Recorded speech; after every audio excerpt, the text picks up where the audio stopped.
তার মানে কে কোথায় মরবো আমরা কেউ জানি নাকি? ওমা তাদরি নাফসুম বিআইয়ি আরদিন তামুত, কোন জায়গায় মরবা কখন মরবা কেউ আমরা জানি না, কিন্তু মরবো সবাই জানি, ঠিক কিনা?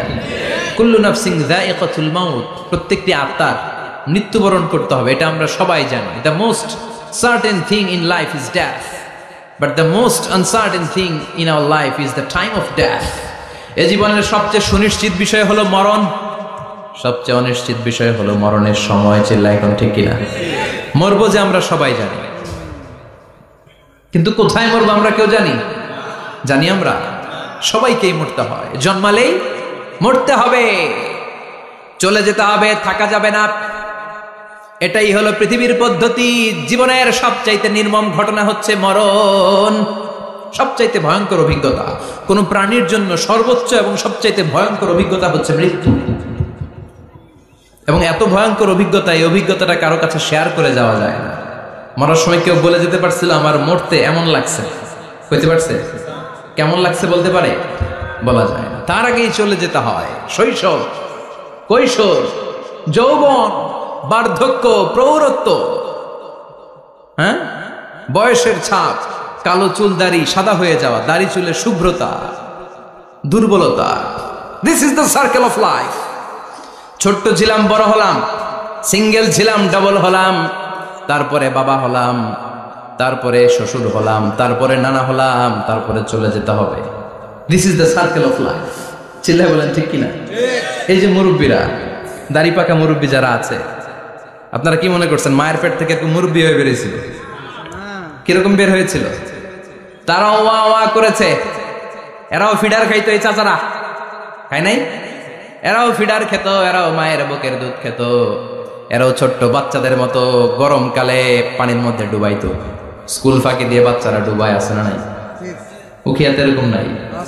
ছোট্ট বাচ্চা ছিল, বড় হলো, বার্ধক্যে উপনীত হলো। This is the circle of life, চলে যেতে হবে।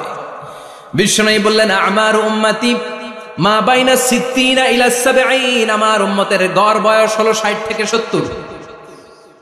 এই উম্মতের গড় বয়স কত? 60 থেকে 70। ওয়া আকাল্লুহুম মাইয়াজুজু জালিক, অল্প কিছু মানুষ আছে যারা 70-এর বেশি হায়াত পায়। এখানে 70-এর বেশি আছেন কারা? হাত তোলেন দেখি তো।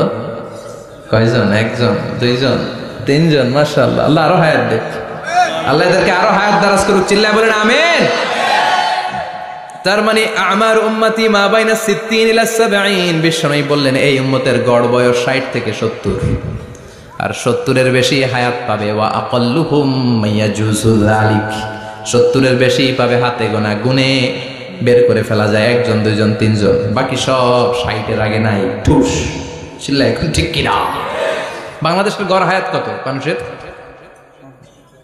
60। বিশ্বনবীর কথার সাথে মিলে গেছে। চিল্লায় পড়েন সুবহানাল্লাহ। এই জন্য বিশ্বনবী বলেন এই যে মুরব্বীদের দাড়ি পাকে, এই যে রাস্তায় অ্যাক্সিডেন্ট হয়, এই যে ক্যান্সারে আক্রান্ত হয়ে লোকজন মারা যায়, তার উপরেও কি টনক নড়ে না? এরপরেও কি বিবেকে ধরে না যে তোমাকে চলে যেতে হবে? আকসিরু যিকরা হাযিমিল লাযযাত, জীবনের সব স্বাদকে পাংশা করে দেয় ওই মরণকে স্মরণ করো। মরণকে স্মরণ করলে জাহান্নাম বরণ করা লাগে না। চিল্লায় বলেন ঠিক কিনা? আবার আল্লাহ বললেন গোলাম, স্পেশাল একজন ফেরেশতা আমি মরণের জন্য সিলেক্ট করলাম, নাম মালাকুল মাউত। তাকে আমরা আজরাইল বলে চিনি। এই মালাকুল মাউত তার বাহিনী নিয়ে নির্ধারিত টাইমে গোটা বিশ্বের সব মানুষের রূহ কবজ করে। অন টাইম নাকি দেরি করে? মালাকুল মাউত আগেও আসে না, পরেও আসে না। সুবহানাল্লাহ পড়ে। সাইয়েদনা সুলাইমান আলাইহিস সালামের জামানাতে ওনার এক ওয়াজির ছিল, মন্ত্রী। ওই মন্ত্রীকে নিয়ে উনি বৈঠক করতেন। ওনার সময় উনি মালাকুল মাউতের সাথে বৈঠক করতেন। শুনতেছেন? আপনাদের মনোযোগ আছে তো? উনি বৈঠকে বসেছেন, মালাকুল মাউত বসা, ওয়াজিরও বসা। হঠাৎ মালাকুল মাউত ওয়াজিরের দিকে বড় বড় চোখ করে তাকাচ্ছে। বড় বড় চোখ করে তাকানোতে ওয়াজির ভয় পেয়েছে। হঠাৎ মালাকুল মাউত চলে গেল। ওয়াজির বলে, ও সুলাইমান আলাইহিস সালাম, এই যে লোকটা বড় বড় চোখ করে আমার দিকে তাকালো, এটা কে? সাইয়েদনা সুলাইমান বলে, হাদা মালাকুল মাউত। যে বর্ণনাটা বলছি এটা হাদিস না, এটা হচ্ছে ইসরাইলিয়া, জিউস ট্র্যাডিশন। কোরআন হাদিসের সাথে কোনো দ্বন্দ্ব নাই, তাই বর্ণনা করা যাবে। বিষ্ণু বলেছেন বাল্লিগু আন্নি ওয়ালাউ আয়া, আবার বলেছেন ওয়া হাদিসু আন বনি ইসরাঈল ওয়ালা হারাজ, বনি ইসরাইলের ট্র্যাডিশন বর্ণনা করো, জিউস ট্র্যাডিশন বর্ণনা করো, এতে কোনো সমস্যা নাই। ওয়াজির বলে, ও সাইয়েদনা সুলাইমান, বড় বড় চোখ করে যে তাকালো লোকটাকে। সাইয়েদনা সুলাইমান বলে, হ্যাঁ দা মালাকুল মাউত, এটা মৃত্যুর ফেরেশতা। ওয়াজিরের কলিজায় পানি নাই, এটা কি ফেরেশতা? শুনে তো পিলে চমকে গিয়েছে, কয় কি মালাকুল মাউত তো আমার চিনে ফেলাইছে, বাড়ি চিনে ফেলছে, আমার খবর আছে। সাইয়েদনা সুলাইমান আলাইহিস সালাম জিনদেরকে দিয়ে কাজ করাতেন, মেঘমালাকে দিয়ে কাজ করাতেন, বিশাল সিংহাসন নিয়ে পৃথিবীর প্রাচ্য থেকে পাশ্চাত্যে ঘুরে বেড়াতেন। সাইয়েদনা সুলাইমানকে ওয়াজির বলে, ও সুলাইমান, মেঘমালাকে আদেশ করে দেন, আমি আর এই ফিলিস্তিনের ভূখণ্ডে থাকতে চাই না, আকাশের মেঘমালার উপরে আমারে বসিয়ে দেন, আর বলে দেন আমারে নিয়ে যেন আকাশের মেঘমালা হিন্দুস্তানের ওই দূর পর্বতে রেখে আসে, আকসা আল হিন্দ, হিন্দের সবচেয়ে দূরবর্তী জায়গায় যেন আমারে রেখে আসে। সাইয়েদনা সুলাইমান বললেন, আকাশের মেঘ যাও, আমার ওয়াজিরকে নিয়ে হিন্দুস্তানের একটা উপদ্বীপে রেখে আসো। রেখে আসা হলো। কিছুক্ষণ পর মালাকুল মাউত সাইয়েদনা সুলাইমানের কাছে হাজির। সাইয়েদনা সুলাইমান বললেন, ও মালাকুল মাউত, কই ছিলা? কই, একটু আগে হিন্দুস্তান থেকে আপনার ওয়াজিরের রূহ কবজ করে আসছি। সুবহানাল্লাহ পড়েন। এটা আবার কেমন কথা, তুমি ওইখানে গেলা কেন? কয়, রব্বুল আলামিন কিছুক্ষণ আগে আমার কাছে পয়গাম পাঠিয়েছে, যাও সাইয়েদনা সুলাইমানের ওয়াজিরের রূহটা কবজ করো। কবজ করার জায়গা হলো হিন্দুস্তানের উপদ্বীপ। কোন জায়গায়? মালাকুল মাউত এসে দেখে সুলাইমান নবীর সাথে মিটিং করে। ওয়াজির কার সাথে মিটিং করে? সুলাইমান নবীর সাথে। কিন্তু ফরমানে লেখা রূহ কবজ করতে হবে কোথায়? হিন্দুস্তানে। সুবহানাল্লাহ কইবেন না? এই জন্য বড় বড় চোখ করে আমি তাকিয়েছি, আর মনে মনে ভাবলাম টাইম তো নাই, কারণ মৃত্যু তো অন টাইমে হতে হয়, এখনই ওর রূহ কবজ করতে হবে। কেমন করে ওইখানে যাবে আমি জানি না, আমি আগে চলে যাব। মালাকুল মাউত চলে গেল, যে দেখে ওই জায়গায় ওয়াজিরও হাজির, সাথে সাথে রূহ কবজ করে আল্লাহর কাছে চলে গিয়েছে। পড়েন সুবহানাল্লাহ। এজন্য আল্লাহ বললেন, মালাকুল মাউত আমি নির্ধারণ করে দিয়েছি, পৃথিবীর প্রতিটি মানুষ মালাকুল মাউতকে দেখবে, চাক্ষুষ দেখবে, ভালো হলেও দেখবে, খারাপ হলেও দেখবে। কার কথা? ভালো মানুষ যদি হয়, আল্লাহওয়ালা যদি হয়, ইসলাম প্রিয় যদি হয়, ডানপন্থী যদি হয়, মৃত্যুর সময় মালাকুল মাউত আলা সূরাতি শাবিন আলা আহসানি সূরা, একজন যুবকের আকৃতিতে চমৎকার ধবধবে সাদা একটা জুব্বা পরে, জান্নাত থেকে জান্নাতি কাফন নিয়ে, হানুত মিন হানুতিল জান্নাত, জান্নাতের সুগন্ধি নিয়ে মুমূর্ষু রোগীর মাথার সামনে এসে বসে যায়, আর দেহটার ইঙ্গিত করে বলে, ইয়া আইয়াতুহান নাফসুত তাইয়্যিবা, ও পবিত্র আত্মা। আরেক বর্ণনায় এসেছে, ইয়া আইয়াতুহান নাফসুল মুতমাইন্নাহ, ও প্রশান্ত আত্মা, উখরুজি ইলা মাগফিরাতিম মিনাল্লাহ, আল্লাহর ক্ষমার দিকে বের হয়ে আসো। উখরুজি ইলা মাগফিরাতিম মিনাল্লাহি ওয়া রিদওয়ান, আল্লাহর ক্ষমার সন্তুষ্টির দিকে রূহটা বের হয়ে আসো। স্মুথলি বলার সাথে সাথে মুমিনের দেহ থেকে রূহটা বের হয়ে আজরাইলের হাতে চলে যায়। স্মুথলি বলার সাথে সাথে স্বাচ্ছন্দ্যে, আনন্দে মুমিনের দেহ থেকে রূহটা সা করে বের হয়ে মালাকুল মাউতের হাতে এসে পড়ে। পড়েন সুবহানাল্লাহ। আল্লাহ এমন মৃত্যু তুমি আমাদের নসিবে রেখে দিও, চিৎকার করে পড়েন আমিন। আর যারা ইসলাম মানে নাই, আর যারা কোরআন মানে নাই, আর যারা দিন কায়েমের আন্দোলন করে নাই, দিনকে ভালোবাসে নাই, বাম আর রামপন্থী ছিল, নাস্তিক ছিল, ইসলাম বিরোধী ছিল, তাদের কাছেও মালাকুল মাউত আসে কি আসে না?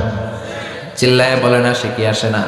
তাদের কাছেও আসে, কিন্তু আলা সূরাতি আকবাহি রাজুল, একজনের চেহারা যত ভয়ঙ্কর হতে পারে, যত নিকৃষ্ট হতে পারে, এরকম ভয়ঙ্করতম নিকৃষ্ট দুর্গন্ধওয়ালা একটা চেহারা নিয়ে আসে। রিজলাহু ফিল আরদ, পা থাকে জমিনে, রাসুহু ফিস সামা, হাদিসের বর্ণনা, পা দুইটা জমিনে, মাথা আকাশে। এসে ধমক দিয়ে জালিমের মাথার সামনে এসে বলে, ইয়া আইয়াতুহান নাফসুল খাবিসা, হে পাপাত্তা, হে অপবিত্র আত্মা, উখরুজি ইলা সাখাতিল্লাহি ওয়া গাদাবিহি, আল্লাহর রাগের দিকে, আল্লাহর অসন্তুষ্টির দিকে বের হয়ে আয়। মালাকুল মাউতের এই অর্ডার পাওয়ার সাথে সাথে রূহটা কিন্তু বের হয় না। মুমিনের রূহকে ডাক দিলে যেমনি স্মুথলি বের হয়, কাফিরের রূহ এভাবে বের হয় নাকি? কথা বলেন। রূহটা ডানে যায়, ফাতাতাফাররাক, একবার রূহটা ডানে যায়, আবার রূহটা বায়ে যায়, আবার সামনে যায়, পায়ে যায়, হাতের মধ্যে ঢুকে ডানে বায়ে যায়। মালাকুল মাউত আবার ধমক দিয়ে বলে, ইয়া আইয়াতুহান নাফসুল খাবিসা, পাপাত্তা বের হয়ে আয়। রুহুটা আবার ডানে যায়, বায়ে যায়, সামনে যায়, পেছনে যায়। এবার খপাস করে মালাকুল মাউত রুহুকে ধরে টান মারে। সারা দেহটা থেকে প্রাণ রস সিক্ত করতে করতে দেহ থেকে রুহুটাকে টেনে হিচড়ে বের করে আনে। আর মুমূর্ষ রোগীটা চিৎকার মারতে থাকে, পড়েন না আউযুবিল্লাহ। একটা জীবন্ত ছাগলের চামড়াগুলো জবাই না দিয়ে কেউ যদি টেনে টেনে বের করে, ছাগল জবাই হয় নাই কিন্তু চামড়া এক পাশ থেকে টেনে টেনে টেনে হিচড়ে আপনি গা থেকে বের করলে যত কষ্ট হয়, এর চেয়েও বেশি কষ্ট দিয়ে মালাকুল মাউত বামপন্থী আর কাফেরদের রুহুটা দেহ থেকে বের করে আনে। পড়েন না আউযুবিল্লাহ। আমাদের রুহুটা যেন আল্লাহ মুমিনদের রুহু আপনি যেভাবে কবজ করান ওইভাবে যেন আমাদের রুহুটা বের হয়ে আসে। আর জোরে পড়েন আমিন। এজন্য আল্লাহ বললেন, বাল তু'সিরুনাল হায়াতাদ দুনিয়া ওয়াল আখিরাতু খায়রুন ওয়া আবকা। পাগলের মতো মোহাচ্ছন্ন হয়ে এই দুনিয়াটার পেছনে ছুটে বেড়াও। এই দুনিয়া আসল নয়, আখিরাত হলো আসল। চিল্লায় বলেন ঠিক কিনা? অস্থির, আমরা ব্যস্ত দুনিয়ার লোভে আর মোহে পড়ে আমাদেরকে যে মরতে হবে, চলে যেতে হবে, এটা ভাবার সময় আমাদের নাই। চিল্লাই কোন ঠিক কিনা? এজন্য বলা হয় মুতু ক্বাবলান তামুতু, মরার আগে একবার মরো। হাসিবু ক্বাবলান তুহাসাবু আলাইক, তোমার হিসাব কিয়ামতের দিন করার আগে তুমি তোমার হিসাব করো। জীবনে কি কি পাপ করেছি আমি জানি, আমার চেয়ে ভালো কেউ জানে না। চিল্লায় বলেন ঠিক কিনা? কি কি অন্যায় করেছি আমার হৃদয়ের মধ্যে কথাগুলো আছে না নাই? পৃথিবীর কেউ না জানলেও আমি জানি কি জানি না? পৃথিবী না জানুক আমি তো জানি, আমি কি পাপ করেছি হায়। পৃথিবী না জানুক আমি তো জানি, আমি কি পাপ করেছি হায়। আমার পাপের করলে বিচার, বাঁচার উপায় নাই আমার। দয়াময় প্রভু মাফ করো আমায়, মাফ করো আমায়। পড়েন আমিন। আর জোরে আমিন। এজন্য হাসিবু ক্বাবলা আন তুহাসাবু আলাইক, তোমার হিসাব বসার আগে নিজে হিসাব করো কি কি করলা। আসল মরণের দিন শটান হয়ে তো শুয়ে পড়ো ভাই। মরার আগে আরেকবার মরো। মরার আগে আরেকবার কি করবে? কথা বলেন। মরার আগে কি করতে হবে? হঠাৎ একদিন বিছানায় শটান হয়ে শুয়ে যান, চক্ষুটা বন্ধ করেন, ভাবেন মরে গিয়েছেন। এই তোমার কুলমাউত চলে এসে রুহুটা নিয়ে গেল। আত্মীয় স্বজন চিৎকার চেঁচামেচি শুরু করে দিল, কান্নার রোল পড়ে গেল চারদিকে। মাইকের মধ্য দিয়ে, মসজিদের মাইকে অ্যানাউন্স হয়, অমুক এলাকার নিবাসী অমুক ভাই আমাদের মধ্যে দুনিয়ায় নাই, তার জানাজা হবে এশার নামাজের পর। সবাই এসে রুহের মাগফিরাত করেন। সবাই আপনারে দেখতে আসবে, কেঁদে কেঁদে লোকজন আপনারে কবর দিতে আসবে। চিল্লায় বলেন ঠিক কিনা? কেঁদে কেঁদে সবাই আসবে দেখার জন্য। ছেলেগুলো কাঁদবে, স্ত্রী কাঁদবে, বাবা মা কাঁদবে, বন্ধু বান্ধব কাঁদবে। আর ঘরের মধ্যে রাখা হবে না। এবার আপনাকে গোসল দেওয়ার পালা। চক্ষু বন্ধ করে চিন্তার দরকার আছে না নাই? কথা বলেন। হঠাৎ করে, হঠাৎ করে শুনবি একদিন আমার মৃত্যুর খবর। কেঁদে কেঁদে আসবে সবাই দিতে আমায় কবর, দিতে আমায় কবর। ঠিক কি না? একটু চোখটা বন্ধ করে ভাবেন, আপনাকে গোসল দেয়া হবে, জামাগুলো খোলা হবে। এত টাকা দিয়ে যে দামি গোসলখানা টাইলস লাগিয়ে ঘরে বানালেন, আপনার শেষ গোসলটা কি ওই দামি গোসলখানায় হবে? লাশ যেখানে ধোয়া হয় ওই জায়গায় ধোয়া হবে। আপনাকে কাফন পরানো হবে। আপনার কলিজার টুকরা ছোট বাচ্চাটারে বলা হবে, আব্বু দেখে যাও তোমার বাবারে শেষবারের মতো দেখো। আপনার বাবা মা শেষবারের মতো একটা নজর দিয়ে আপনার চেহারাটা দেখে নিবে। বন্ধু বান্ধবরা শেষবারের মতো একবার আপনারে দেখে নিবে। জানাজার জায়গায় নেওয়া হবে। হবে না এই ঘটনাটা আমাদের? হ্যাঁ, হবে কি না? হাজার হাজার মানুষ শেষ বিদায় দেওয়ার জন্য আসবে। 4টা তাকবীর দিয়ে ইমাম নামাজ শুরু করবে, আল্লাহু আকবার, আল্লাহু আকবার, আল্লাহু আকবার, আল্লাহু আকবার বলে নামাজ শুরু করবে। নামাজ শেষ, এবার পালকিতে করে কবরে যাওয়ার পালা। যেতেই হবে, যেতেই হবে। পালকিতে করে লোকজন নিতে শুরু করবে। কবরস্থানের ওই জায়গায় যেখানে মানুষ বছরে মানুষ না মরলে যায় না, ওই গহীন নিঝুম কবরস্থানে ঢুকানো হবে। পালঙ্ক থেকে নামিয়ে আপনার জন্য করে রাখা আগ থেকে কবরটার মধ্যে শুইয়ে দেওয়া হবে। উপরে বাঁশ দিয়ে ছাউনি, শেষবারের মতো সবাই দেখে বাঁশের ছাউনির উপরে মাটি চাপা দিবে, ঠিক কিনা? চলে যাবে সবাই, কেউ নাই, অন্ধকার, শুধু অন্ধকার। এই অন্ধকার যেন শেষ হতে চায় না। এই ঘটনা ঘটবে না আমাদের? কথা বলেন, ঘটবে কিনা? এজন্য মরার আগে এগুলো চিন্তার দরকার আছে না নাই? মরার আগে আরেকবার মরার দরকার আছে না নাই? এজন্য রব্বুল আলামিন বলেন, বাল তুসিরুনাল হায়াতাদ দুনিয়া ওয়াল আখিরাতু খায়রুন ওয়া আবকা। এই দুনিয়ার জীবনটাকে তোমরা আসল জীবন মনে করো, এটা আসল জীবন নয়। আসল জীবন হলো কবরের জীবন। চিল্লায় বলেন ঠিক কিনা? আল্লাহ তোমার এই দুনিয়া, আল্লাহ তোমার এই দুনিয়ায় কেউ আসে কেউ চলে যায়, তবু তোমার ভয়ে কারো কাঁদে না হৃদয়। এই দুনিয়াতে আমার বদলে গেল মন, চারিদিকে দেখি শুধু সুখেরই স্বপন। ভাবলো না মন আল্লাহ ছাড়া,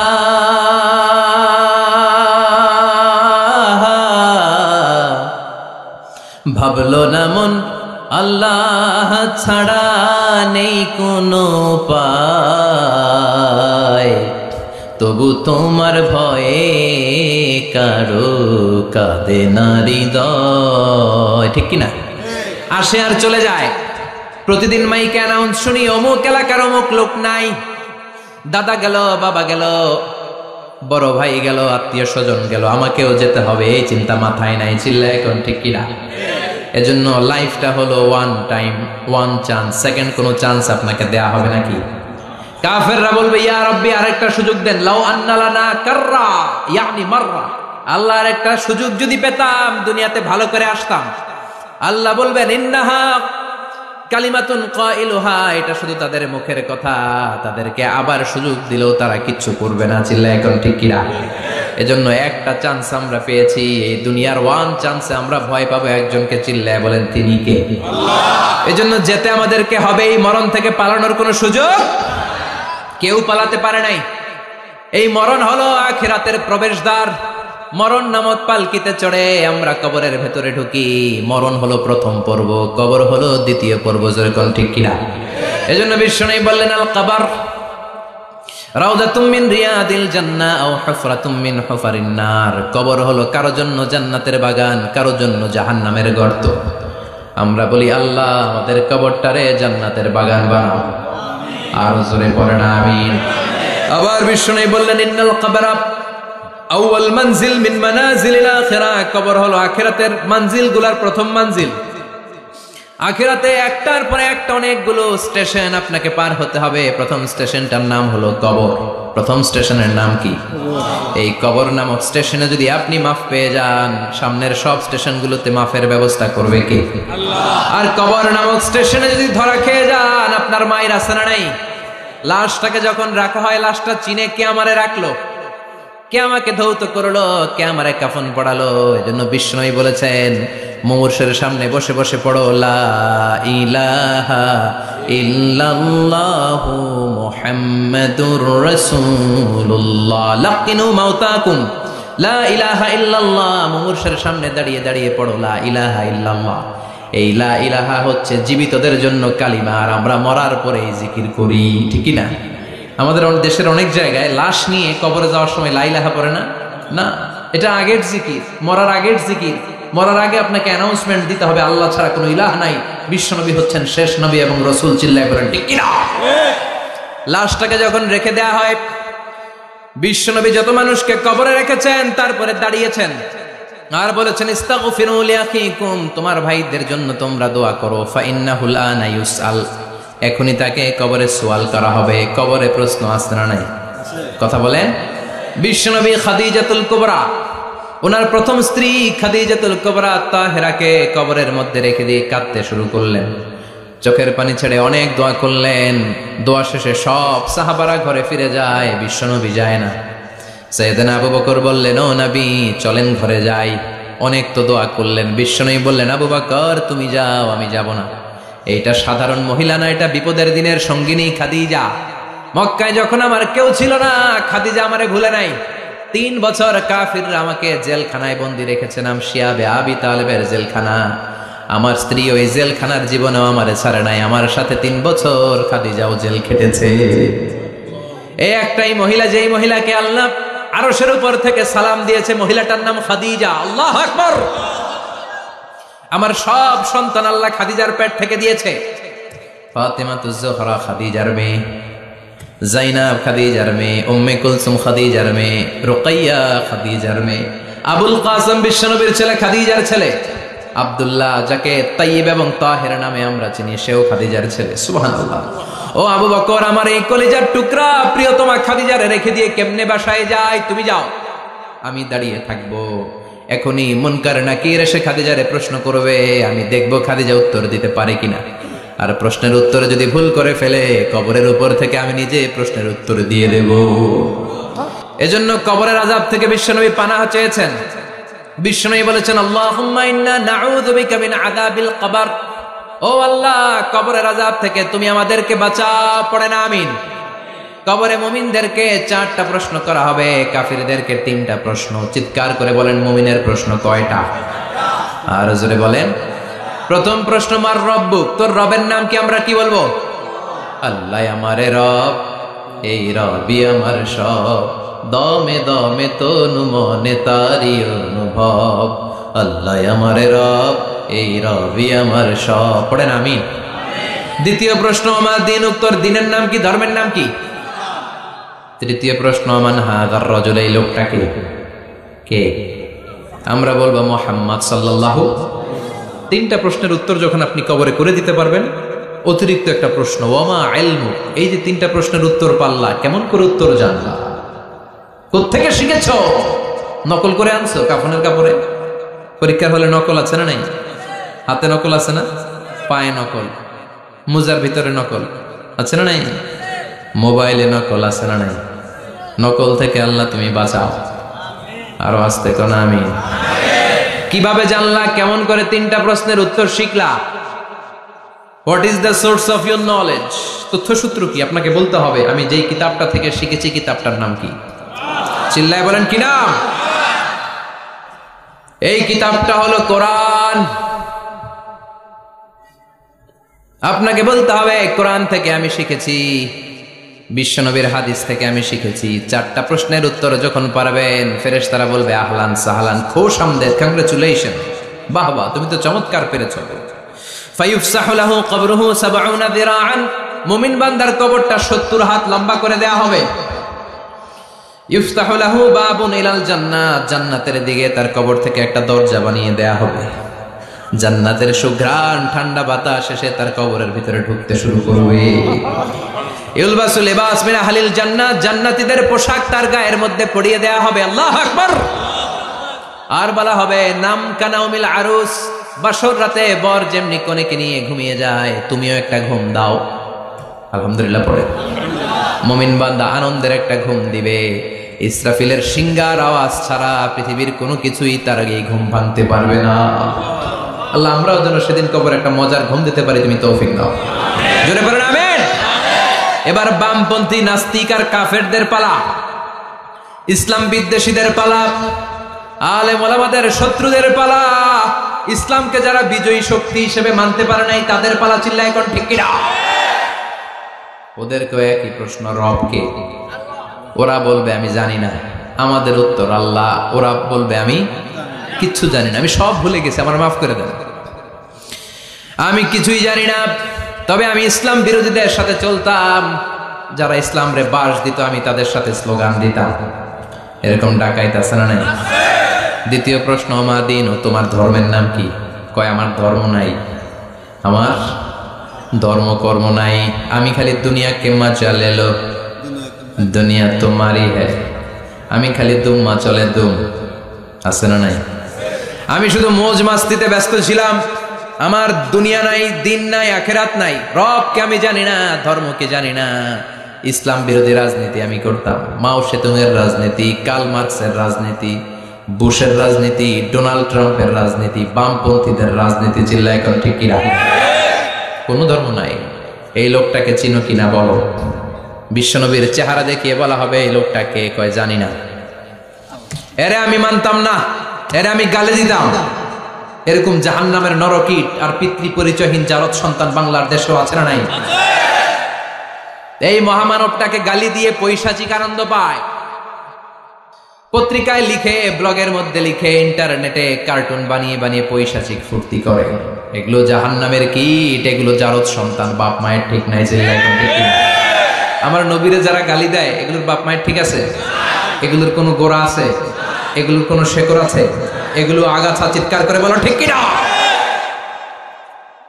বলবে আমি জানি না। ফেরেশতারা বলবে দাঁড়া, আমরা জানি। তোর সাথে কেমন আচরণ করতে হবে আমাদেরকে ট্রেনিং দিয়েছে কে? এবার শুরু হবে মাইর। কি শুরু হবে? কথা বলেন, মাইর। ফায়ুদরাবু বিমা তারিকা মিন হাদিদ, লোহার হ্যামার দিয়ে শুরু হবে মাইর।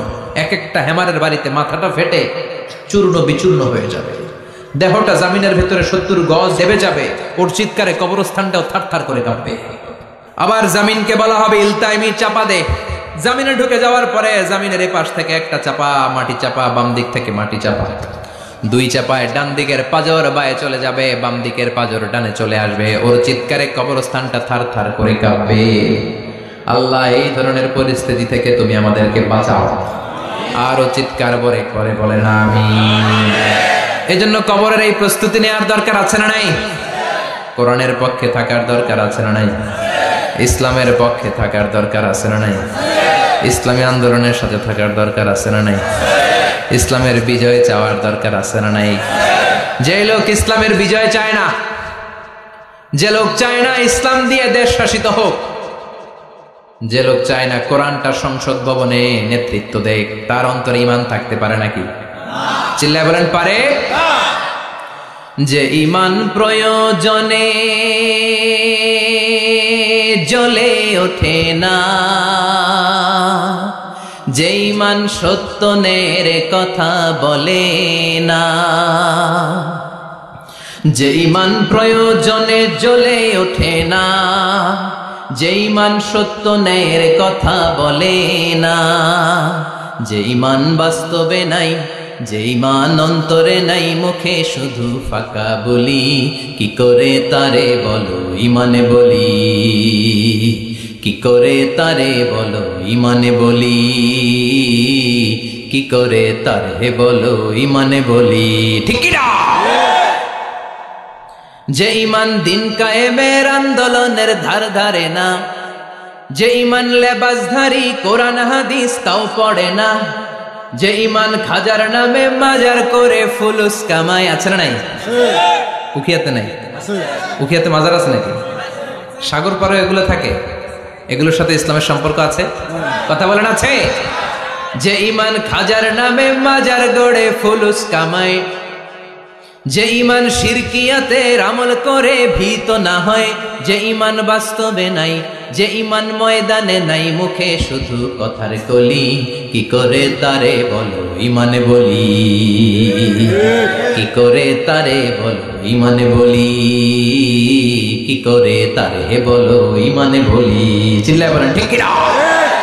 এজন্য ঈমানের দাবি হচ্ছে অন্যায়কে প্রতিরোধ করতে হবে, হকের পক্ষে থাকতে হবে। এটাই তো মুমিন, যে ইসলামকে বিজয়ী শক্তি হিসেবে দেখতে চায়, যে কোরআনের আইন চায়, যে কোরআনের রাজ চায়। চিল্লায় বলেন ঠিক কি না? এজন্য আমরা আল্লাহর কাছে কামনা করি, আল্লাহ তুমি আমাদেরকে ঈমানের মৃত্যু দাও, তুমি আমাদেরকে কবরের সব প্রশ্নগুলো সহজ করে দাও। পড়ে না আমিন? আরো জোরে পড়ে না আমিন? এজন্য আল্লাহ বললেন বাল তুসিরুনাল হায়াতাদ দুনিয়া ওয়াল আখিরাতু খায়রুন ওয়া আবাকা। ও আমার গোলাম, দুনিয়ার এই জীবনটাকে তোমরা আসল জীবন মনে করো, এই জীবন কিন্তু আসল জীবন না। আসল জীবন হলো আখিরাতের জীবন। কোন ঠিক কি না? এই জন্য মৃত্যু থেকে যতই পালাও, পালিয়ে বেঁচে থাকতে পারবা নাকি? পারা যাবে? চিল্লায় বলেন। কোন নবীরা পারছে? আদম আলাইহিস সালাম মৃত্যু থেকে বেঁচে গেছে না? মরছে? কথা বলেন না। উনি পৃথিবীর একমাত্র মানুষ যিনি জানতেন যে উনি কতদিন বাঁচবেন। সুবহানাল্লাহ। উনি জানতেন উনি কতদিন বাঁচবেন। কেন আল্লাহ জানালেন? এর কারণ মৃত্যু কি এটা উনি জানেই না, কেমনে মরে দেখেই নাই, কষ্ট কি জানে না। আমরা আমাদের দাদাকে মরতে দেখেছি, বাবাকে মরতে দেখেছি, মামাকে মরতে দেখেছি, মরণের কত কষ্ট আমরা দেখি, এজন্য ভয় আছে না নাই? আদম আলাইহিস সালামের দাদা আছে নাকি? বাবা, মামা, খালু, শালা আছে নাই? এজন্য মৃত্যু যে কেমন এটা উনি জানতেন না। এজন্য আল্লাহ জানিয়ে দিলেন, আদম পৃথিবীতে তুমি 1000 বছর বাঁচবে।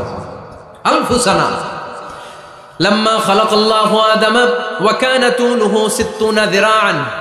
বুখারীর বর্ণনা আছে, সাইয়েদনা আদম আলাইহিস সালামকে বানানোর পরে আল্লাহ 60 হাত লম্বা বানালেন। কয় হাত? 60 হাত। জোরে বলেন, আরো জোরে।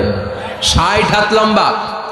এরপরে ওনার ঔরসে পৃথিবীতে যত নারী আসবে, পুরুষ আসবে রূহের জগতে, সবগুলো রূহকে বসিয়ে দিলেন বৈঠকে। সুবহানাল্লাহ। বিশাল কনফারেন্স রুম। আমরাও ছিলাম না? আমাদের রুহটাও ছিল। সাইয়েদনা আদম বললেন, আল্লাহ এরা কারা? আল্লাহ বললেন, আদম এগুলো সব তোমার সন্তান। সাইয়েদনা আদম অবাক দৃষ্টিতে, অপলক নয়নে নিজের সন্তানদের রূহগুলো দেখতেছিলেন। দেখতে দেখতে হঠাৎ একটা রূহকে ভালো লেগে গেল। বললেন, আল্লাহ এটা কার রূহ? আল্লাহ বললেন, এটা দাউদ আলাইহিস সালামের রূহ। পড়েন সুবহানাল্লাহ। আল্লাহ এটাকে দেখতে বড় ভালো লাগে, কার রূহ? এটা তোমার ছেলে নবী হবে, নবী দাউদের রূহ। কাম উমরু, আল্লাহ দুনিয়াতে সে কয়দিন বাঁচবে? আল্লাহ বললেন, 40 সানা, 40 বছর। কয় বছর? সবাই বলেন কয় বছর? 40 বছর। সাইয়েদনা আদম বললেন, মাবুদ আমার এত সুন্দর কলিজার টুকরা সন্তান দাউদ আলাইহিস সালামকে দুনিয়াতে মাত্র 40 বছর আপনি কেন দিলেন? আল্লাহ প্রথম মানুষ এবং নবী হিসেবে আপনার কাছে ফরিয়াদ করি, আমার ছেলে দাউদের বয়স বাড়ায়া দেন। আল্লাহ কয় না, হাদা কদ কুতিবা, এটা লেখা হয়ে গেছে। রুফিআতিল আকলাম ওয়া জাফফাতিস সুহুফ, লিখে ফেলছি, কালি শুকায় গেছে, এটা চেঞ্জ করা যাবে? সাইয়েদনা আদম বললেন, আল্লাহ আমি বাঁচবো কয় বছর? কয় তুমি থাকবা কয় বছর? আলফু সানা, 1000 বছর। মনে আছে? আল্লাহ আমার 1000 বছরের দরকার নাই, আমি আমার 1000 বছর থেকে 60 বছর আমার ছেলে দাউদরে আমি দিয়ে দিলাম। আদম আলাইহিস সালামের 1000 বছর থেকে 60 বছর যদি দান করে দেয়, ওনার আর কত রইল? 940। আর 60 বছর যদি দাউদ নবীর 40 বছরের সাথে যোগ দেয়া হয়, উনি পেলেন কয় বছর? 100। সাইয়েদনা আদম পৃথিবীতে আসলেন, এসে থাকতে শুরু করলেন। দিন গড়িয়ে রাত আসে, মাস গড়িয়ে বছর আসে, বছর যায় বছর আসে। ঠিক 940 বছর পর মালাকুল মাউত আদম আলাইহিস সালামের কাছে আসলেন। বললেন, আনা মালাকুল মাউত উকিলা বিকুম, আপনাদের জন্য আল্লাহ আমাকে বানিয়েছে রূহ কবজ করতে। ও আদম, আবুল বাশার, পৃথিবীর প্রথম মানব, প্রথম নবী, আপনার সময় শেষ, রেডি হন। কি হন? খেলা শুরু হবে, এখনই রূহ কবজ করে নিয়ে যাব। সাইয়েদনা আদম বলে, এখন আসছো কেন? আমার আরো 60 বছর বাকি আছে। মালাকুল মাউত বলে, না, আপনি রূহের জগতে আল্লাহর কাছে আপনার সন্তান দাউদকে কয় বছর দিছিলেন? 60 বছরের জন্য 940 বছর আপনার জন্য লেখা। আমি এখন আপনার রূহ কবজ করতে চাই। সাইয়েদনা আদম বলে, আমি মানি না, আমি কাউকে দেই নাই 60 বছর, আমি দেই নাই, আমি আরো বাঁচবো, আমি আরো বাঁচবো, 60 বছর আমি বাঁচবো, আমি দেইটাই নাই। মিয়া যাও।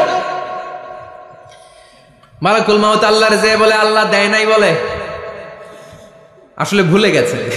আসলে আফাতুল ইলমি আন নিসিয়ান, মানুষ ভুলে যায়, মানুষ বড্ড ভুলে যায়। আমরা অনেক সময় খাইয়াও কই খাই নাই। অনেক কিছু আপনি দিছিলেন কিন্তু ভুলে যাই, গলার নিচ দিয়ে নামার পরে কই তুমি কিচ্ছু দাও নাই। আছে না নাই? নাসিয়া আদম ফানাসিয়া বানু, আদম আলাইহিস সালাম ভুলে গেছেন, তাই আমরাও ভুল করি, ঠিক কি না? এজন্য আমাদের নেতারাও বলে এটা দেব ওটা দেব, নির্বাচনের পর সব ভুলে যায়। আছে না নাই? ওই যে আদম আলাইহিস সালাম বলছে, আমরা ভুলে যাই, ওনাদের দোষ কি? ভুলে যায়, বেমালুম ভুলে যায়। আল্লাহ বললেন মালাকুল মাউত আর জোরাজুরি করো না, 940 নয়, ঠিক 1000 বছর পরে আদমের কাছে যাবা। আমি আমার আদমের ভাগ্যে এই জিনিসটাই রেখে দিয়েছিলাম রে মালাকুল মাউত।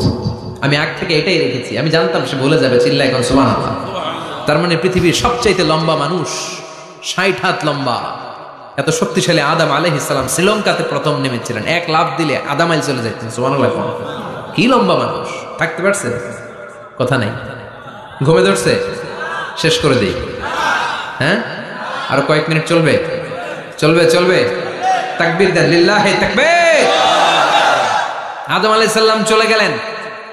ওনার পরের নবী ইদ্রিস আলাইহিস সালাম, উনি মরে নাই। ইদ্রিস আলাইহিস সালাম মরছে, কে বলছে? উনিও মরেছেন। তবে ওনার মৃত্যুর আজীব এক ঘটনা আছে, অনেক লম্বা কথা। এক ফেরেশতার সাথে ওনার বন্ধুত্ব হয়েছিল, বলেছিলেন আমি আকাশ দেখতে চাই, আল্লাহর কাছে অনুমতি চাই। আল্লাহ বলল ঠিক আছে, ইদ্রিসকে আকাশে ঘুরাও। প্রথম আকাশে ঘুরলেন, দ্বিতীয় আকাশে ঘুরলেন, তৃতীয় আকাশে ঘুরলেন, চতুর্থ আকাশে ঘুরলেন। ইন দ্য মিন টাইম চতুর্থ আসমানে মালাকুল মাউত পৃথিবীর দিকে নেমে আসছিল।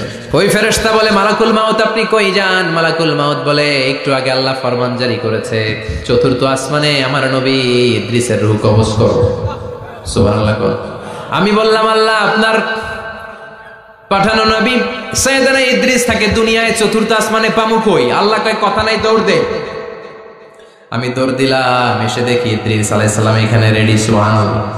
ওয়া রাফা'নাহু মাকানান আলিয়্যা। ইদ্রিস আলাইহিস সালামের রূহ কবজ দুনিয়ায় হয় নাই, চতুর্থ আকাশের মধ্যে হয়েছে। একটু চিৎকার করে পড়বেন সুবহানাল্লাহ। এরপরে সুলাইমান আলাইহিস সালাম, উনি তো মরে নাই, মরছে। উনি জিন চালাইতে, উনিও মরবে। শক্তিশালী একজন নবী ছিল। উনি মালাকুল মাউতকে বলেছিলেন মালাকুল মাউত আমার মৃত্যুর সুয়াইয়া, সামান্য কিছু আগে আমারে বইলো, আমার একটা কাজ আছে। মালাকুল মাউত মৃত্যুর কিছু সময় আগে এসে বলল সুলাইমান টাইম ইজ আপ, সময় শেষ, অল্প কিছু সময় বাকি, কি করবেন করেন। সাইয়েদনা সুলাইমান জিনদেরকে ডাকলো, ও জিনেরা, বিশাল একটা প্রজেক্ট আছে, প্রজেক্টে কাজ শুরু করো। আর কিছু জিনকে বলল চারদিকে গ্লাস ফিটিং করা একটা রুম বানাও। সাইয়েদনা সুলাইমান আলাইহিস সালাম গ্লাস ফিটিং করা রুমের ভেতরে ঢুকলেন। এই রুমে ঢুকার দরজা নাই, হাতে একটা লাঠি নিলেন। কি নিলেন? লাঠির মধ্যে ভর করে দাঁড়িয়ে রইলেন আর জিনদের দিকে তাকিয়ে রইলেন। জিনেরা এত বদমাশ ছিল, সাইয়েদনা সুলাইমান দাঁড়িয়ে না থাকলে কাজ করতো না, ছিল ফাঁকিবাজ। কি ছিল? দাঁড়ায় না থাকলে আজও লোকজন কাজ করতে চায় না, ঠিক কিনা? মালিক দাঁড়ায় থাকলে ঠিকই কাজ হয়ে যায়। সুলাইমান আলাইহিস সালাম লাঠির মধ্যে ভর দিয়ে দাঁড়িয়ে রইলেন আর বললেন কাজ করো। জিনেরাও কাজ শুরু করলো। ওদিকে মালাকুল মাউত এসে বলে, ও সুলাইমান সময় তো শেষ। সুলাইমান বলে সমস্যা নাই, রূহ কবজ করো। উনি লাঠির মধ্যে ভর দিয়ে দাঁড়িয়ে রইলেন। গ্লাস ফিটিং করা রুমের ভিতরে কোরআন সাক্ষী। মালাকুল মাউত ওইভাবে লাঠিতে ভর দেওয়া অবস্থায়, দাঁড়ানো অবস্থায় সাইয়েদনা সুলাইমান আলাইহিস সালামের রূহ কবজ করে নিলেন। উনি এমন ভাবে দাঁড়িয়েছেন, রূহ চলে গেল, লাশ হয়ে দাঁড়িয়ে রইলেন। লাঠির মধ্যে দাঁড়িয়ে আছেন, জমিনের মধ্যে লুটিয়ে পড়ে নাই। সুবহানাল্লাহ। জিনগুলো দূর থেকে ভাবলো বস তো দাঁড়ায় আছে। কে দাঁড়ায় আছে? জিনেরা মনে করছে বস দাঁড়ায় আছে, কাজ করতে হবে। করতে করতে পুরা প্রজেক্টের কাজ শেষ। ইন দ্য মিন টাইম ঝিঝি পোকা, উই পোকা, যেই পোকা কাঠ খেয়ে ফেলে, এই কাঠ খাওয়ার পোকা সুলাইমান আলাইহিস সালাম লাঠির ভেতরে ঢুকে লাঠিও খেয়ে ফেলেছে। সাইয়েদনা সুলাইমান আলাইহিস সালাম ধপাস করে জমিনে পড়েছে। আর জিনেরা কয় হায় হায়, খালি খালি কাম করছে এতদিন। সুবহানাল্লাহ কইবেন না? সুলাইমান আলাইহিস সালাম বাঁচতে পারেন, চলে গেলেন। মুসা আলাইহিস সালাম মরছে, উনি মরবে কেন? উনি তো খালি মারে। মরছে এক থাপ্পড়ে, ফেরাউনের বাবুর্চি নাই। মুখের আগে হাত চলতে কয়েকজন, এর মধ্যে মুসা আলাইহিস সালাম আছে না নাই? মালাকুল মাউত মানুষের আকৃতিতে অনুমতি না নিয়ে ঘরের ভেতরে ঢুকে গেল। ঢুকে বলে আনা মালাকুল মাউত, আমি মৃত্যুর ফেরেশতা। তো কি চাও? জিতু আন আকবাদা রূহাক, আপনার রূহ কবজ করতে আসছি। কিন্তু মুসা আলাইহিস সালাম দেখতেছেন দিব্য একজন মানুষ, কি দেখে?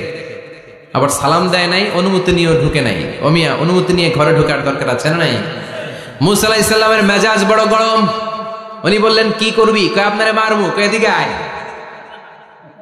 মালাকুল মাউত মনে মনে ভাবে এতদিন সব মানুষগুলো আমারে দেখলে দিত দৌড়, আজকে মনে হয় আমারে দিতে হবে দৌড়।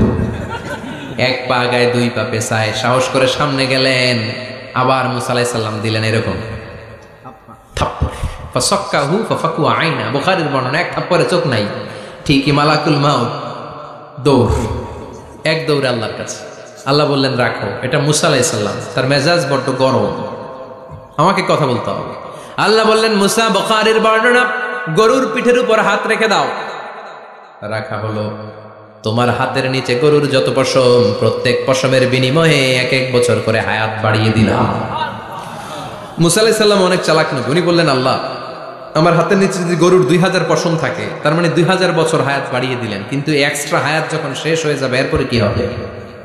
আগে ওইটা বলেন। আল্লাহ বললেন সুম্মাল মাউত, তারপরে তো মুসা মরতেই হবে, আসতেই হবে।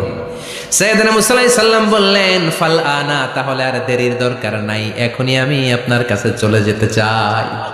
মালাকুল মাউত মুসা আলাইহিস সালামের রূহ নিয়ে উড়াল দিলেন। সুবহানাল্লাহ। বাঁচতে পারছে? বিশ্বনবী মরে নাই, উনি ইন্তেকাল করেছেন। চিল্লায় এখন ঠিক কিনা?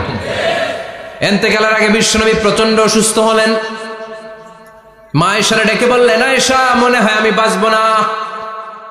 ওই যে খায়বার বিজয়ের দিন, খায়বার দুর্গ বিজয় করার পরে এক ইহুদি মহিলা আমার দাওয়াত দিয়েছিল। ওই দাওয়াত খেতে যাওয়ার পরে গোশতের মধ্যে বিষ মাখানো হয়েছিল রে আয়েশা। ওই বিষ মাখানো খাসির গোশত খেয়ে যে ব্যথা আমার পেটে উঠেছিল, আজ আবার সেই ব্যথা উঠেছে। বিশ্বনবী ওই বিষ খাওয়ানো গোশতের কারণে ইন্তেকাল করেছেন। তার মানে বিশ্বনবী শাহীদ। জামা আল্লাহু বাইনা নবুওয়া ওয়া শাহাদা, আল্লাহ বিশ্বনবীকে শুধু নবী বানায় নাই, শহীদ হিসেবে কবুল করেছে। সুবহানাল্লাহ কইবেন না? প্রচন্ড অসুস্থ, উনি ছাড়া মসজিদে নববীতে কেউ ইমামতি করার সাহস পায় না। বিশ্বনবী বললেন আবু বকর তুমি যাও, আবু বকরও যায় না। বিশ্বনবী বললেন পানি আনো, বিশ্বনবী পানি দিয়ে ওযু করলেন। ওযু করে কয়েকজন সাহাবীকে ধরে উঠতে চাইলেন, আবার ধপাস করে বেহুশ হয়ে পড়ে যায়। বিশ্বনবী উঠতে পারে না। আবার বললেন ঠান্ডা পানি আনো, পানির ভেতরে বিশ্বনবী 2 হাত ঢুকিয়ে দিয়ে ঠান্ডা ভিজা হাত দিয়ে চেহারার মধ্যে মাসে করলেন আর বললেন ইন্নালিল মাউতি লা সাকারাত, হায়রে মৃত্যুর কি যন্ত্রণা, হায়রে মৃত্যুর যে কি কষ্ট। ও মিয়া, বিশ্বনবী যদি মৃত্যুর কষ্টে কাতরায়, আমাদের অবস্থা কি? আমাদের নসিবে কি আছে? আল্লাহ তুমি বাঁচাও, পড়ে না আমি। বিশ্বনবী কাঁদছেন, সাহাবারা একের পর এক দেখতে আসে, কান্নার রোল পড়ে গেল চারদিকে। বিশ্বনবীর কলিজার টুকরা নয়নের পুটুলি সাইয়্যিদাতুনা ফাতিমা বিশ্বনবীর কান্না সহ্য করতে পারে না। বিশ্বনবীকে ধরে সাইয়্যিদাতুনা ফাতিমা কান্নাকাটি শুরু করে দিলেন আর বললেন ওয়া কুরবাবা, ওয়া কুরবাবা, হায় হায় আমার বাবার কি কষ্ট, আমার বাবার কি কষ্ট হচ্ছে। বিশ্বনবী বললেন ফাতেমা তুমি কেঁদো না, আমার কষ্ট আজকের পরে আর থাকবে না, আজকে তোর বাবার সব কষ্ট বন্ধ হয়ে যাবে। কি যেন কানে কানে বললেন, ফাতেমা আরো কেঁদে দিল। আবার কানে কানে কি যেন বললেন, ফাতেমা হেসে দিল। বিশ্বনবীর ইন্তেকালের অনেক পর মা আয়েশার কাছে ফাতেমা বললেন, আমি যখন প্রথমে কেঁদেছিলাম আব্বা বলেছিল আমি আর বাঁচবো না রে ফাতেমা। আবার কানে কানে একটা কথা বলার পরে হেসেছিলাম, আব্বা বলেছিল আমার পরে আমার পরিবার বর্গের মধ্য থেকে সর্বপ্রথম তোমার সাথে আমার দেখা হয়ে যাবে রে ফাতেমা।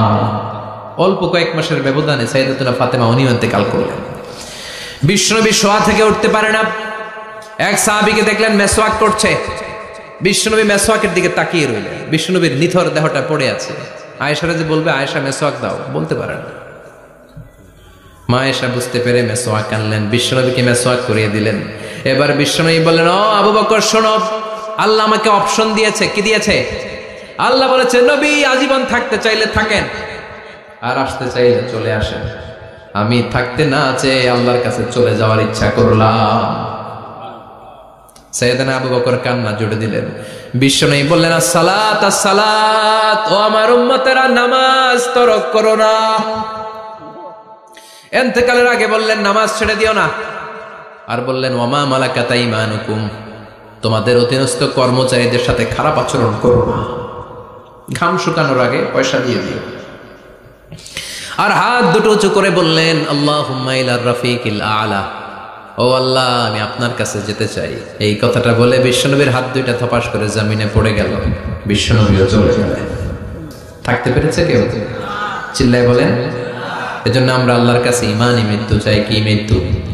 আমরা উত্তম মৃত্যু চাই। চিল্লায় বলেন কি মৃত্যু? এজন্য মরণের আগে ইমান নিয়ে মরার দরকার আছে না নাই?